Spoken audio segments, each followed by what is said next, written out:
Alright guys, welcome back to the second part of these videos on cymatics.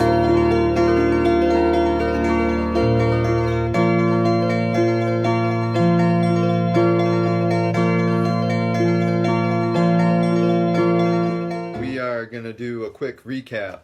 So we learned that sound can interact with itself and create nodes where it can suspend pieces of itself, but also physical objects. We watched a couple videos so we could see what these nodes and standing waves look like, how they produce geometrical patterns, and how the higher the frequency, the more complex the patterns can become. We also talked a little bit about how sound works with our ears, and I showed you the way sound works in a guitar is almost the same as it does inside of our ears. We looked a little bit at when we sing in a room, we also generate standing waves and a geometrical pattern within physical space. We just can't see it. Before we get into it, I do want to talk a little bit more about why I want to do these videos. If you've known me, you might know that I've always really liked science and physics. I love astronomy. I've had some friends that have known me since we've been teenagers make comments to me about how I used to be so smart. Or, you're smarter than that, referring to how I find truth in the Bible. This is a very common misperception. It's either one or the other. The two are irreconcilable.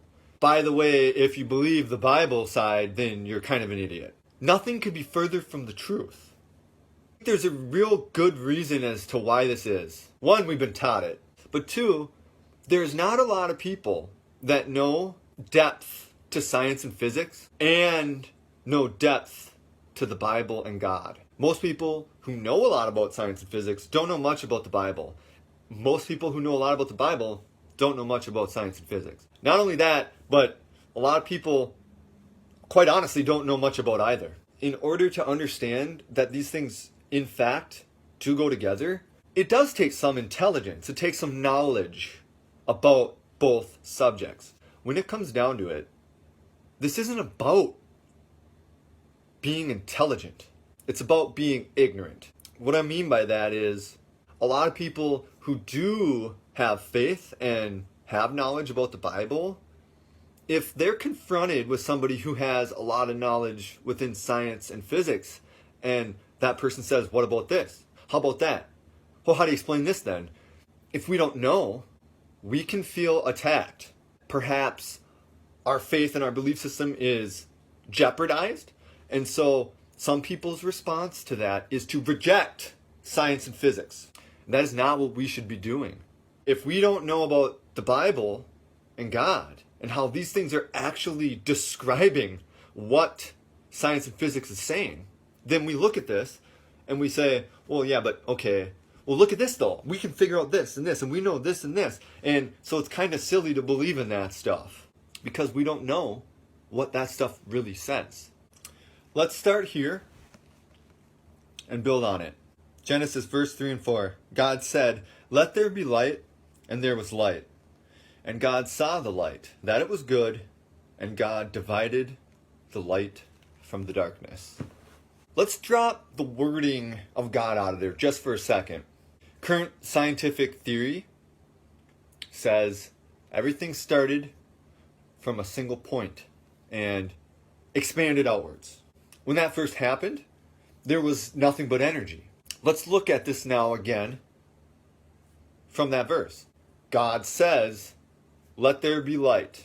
From that point, that sound went out as light. But at this point, there was no time, there was no space, there was no photon, there were no particles. So light didn't exist as a particle yet. It only existed as a wave function.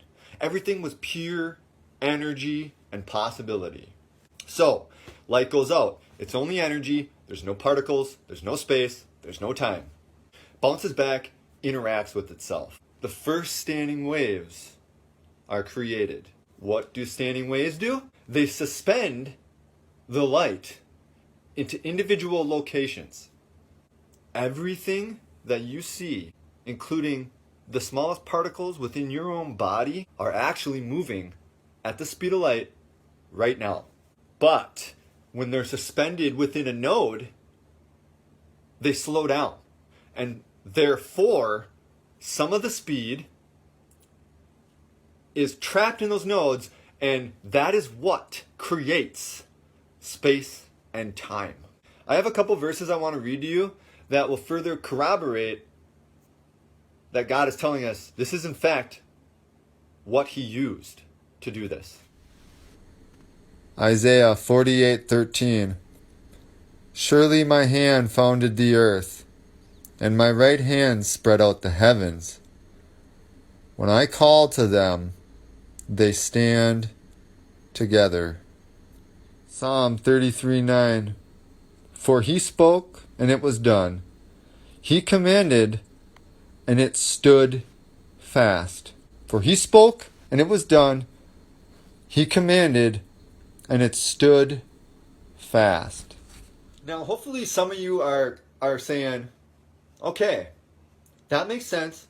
I get that. I can see what you're talking about and how that could work. But what about when God says, let the dry land appear, and it was so? What about when God says, let the earth bring forth grass and the fruit tree yielding fruit, and it was so? You're telling me that was a standing wave? How about when God says, let the waters teem with life? Are you trying to tell me that that was made with a standing wave? Yes, that's exactly what I'm saying. I have this diagram that I made, and I want to show this to you up close and talk to you about how this really works. This is all by hand, so it's not, 100% geometrically accurate. But I want to note, as we go, the amount of nodes is increasing exponentially. Remember, too, that as the frequency increases, so too does the complexity of the geometrical patterns which sound creates. The reason for this is that the higher frequencies have a shorter wave, therefore the wave interacts with itself in more locations. Thus, the more nodes appear. Imagine from the very, very center of this large black circle, the first sound is made. This is light being spoken into existence. At this point, there's no space, there's no time, there's no particles. There is only light as a wave function. It's a field of pure energy. When this wave begins to interact with itself, the first nodes appear. This is when light was gathered from the darkness. This is when light began to exist as particle, as a photon. Elementary particles began to exist. Here's the thing. Every single tiny particle within existence is moving at the speed of light right now, including the particles in your body. You are moving at the speed of light, 186,000 miles per second, right now. However, when a node is created from the standing wave and you are suspended in a location, this is actually what makes physical reality come into existence. You're taking some of the speed out of 186,000 miles per second and putting it into the dimensions of space and time. This is why the theory of relativity and time dilation and space warpage is possible, and that's why we see it with Einstein's theory. We'll talk about this later. Back to the standing waves. In these first three white circles, these nodes, you add a harmonic on top with a higher frequency to create more nodes. So now you have the three circles inside of the black. You're taking the photons which are suspended in this location, gathered from the darkness, and you're further suspending and clumping them together into more nodes. Let's call those nodes galaxies. Those would be the 3 black circles inside the white. Within those galaxies, you add another harmonic with a higher frequency on top of that. And you're creating, let's call them the first stars. Those would be the 3 white circles inside of the 3 black circles.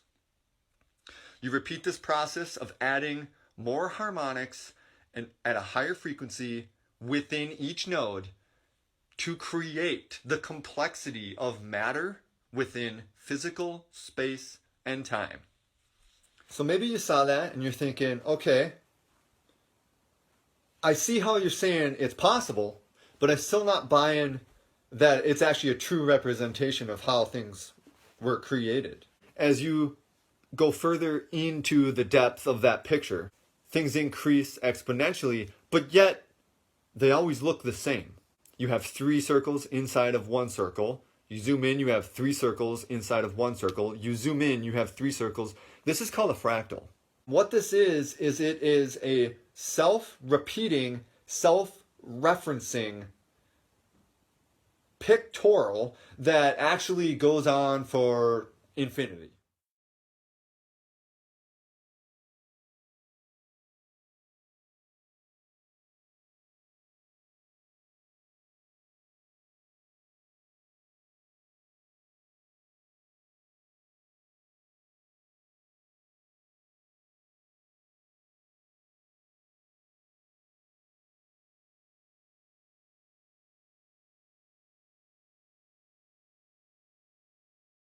So I want to show you one other really cool thing because I found this guy and he has a lot of other good content. I'm going to post a link to this video. He actually did this with music. It's amazing.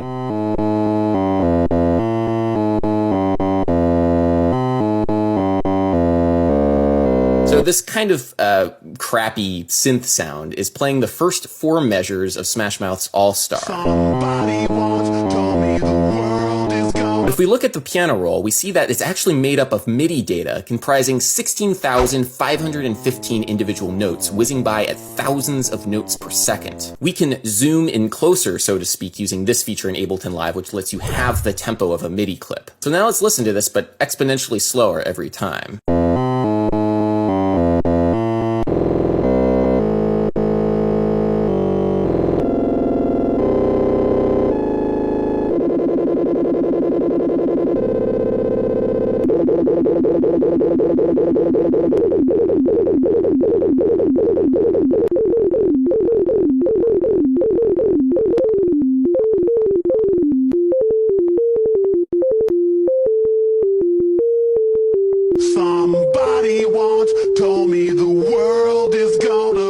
So yes, you heard that correctly. This version of Smash Mouth's All-Star yields Smash Mouth's All-Star when it's slowed down to about 1,000 times the original. Actually is represented in nature. We see it everywhere. So here's some pictures I threw together of the golden ratio in nature.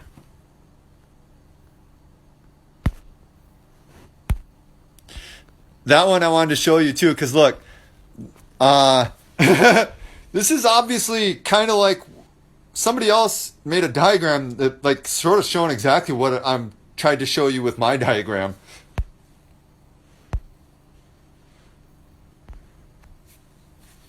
There's solar system periods and how they move.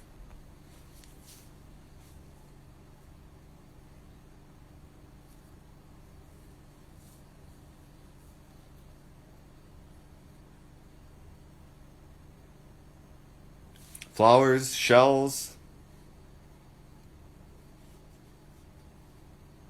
That's a cool one.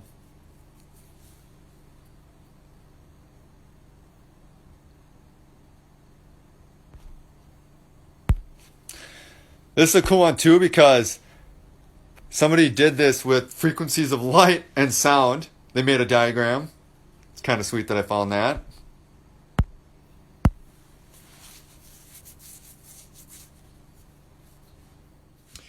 You know, there's another word for that. It's called an algorithm. The last time I checked, algorithms don't write themselves. So, guys, I don't know if I made an infallible case here about why the way that Genesis tells us things were made is in fact true. I hope I at least made a pretty good case. I saved one of the coolest videos for last, and I'm not going to show the whole thing, so I'll post a link to that also. But this is a guy named Nigel Stanford, and he made a video on Cymatics. I hope that I see you guys in the videos to follow. Have a good day, and peace out.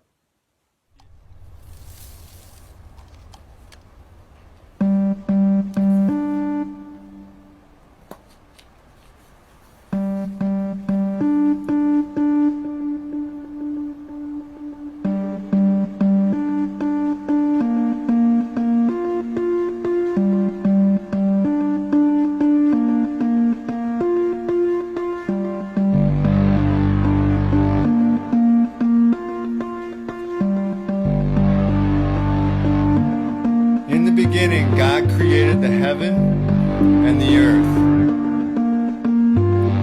And the earth was without form and void, and darkness was upon the face of the deep. And the Spirit of God moved upon the face of the waters. And God said, "Let there be light."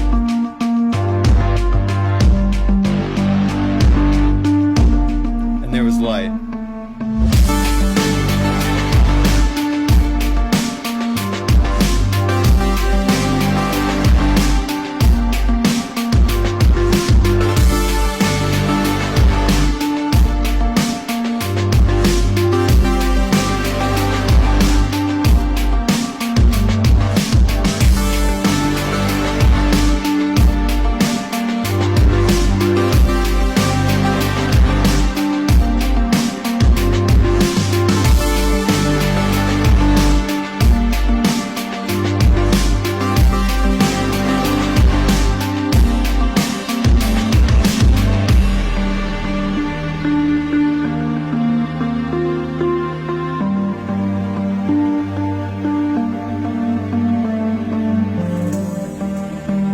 Everything owes its existence solely and completely to sound.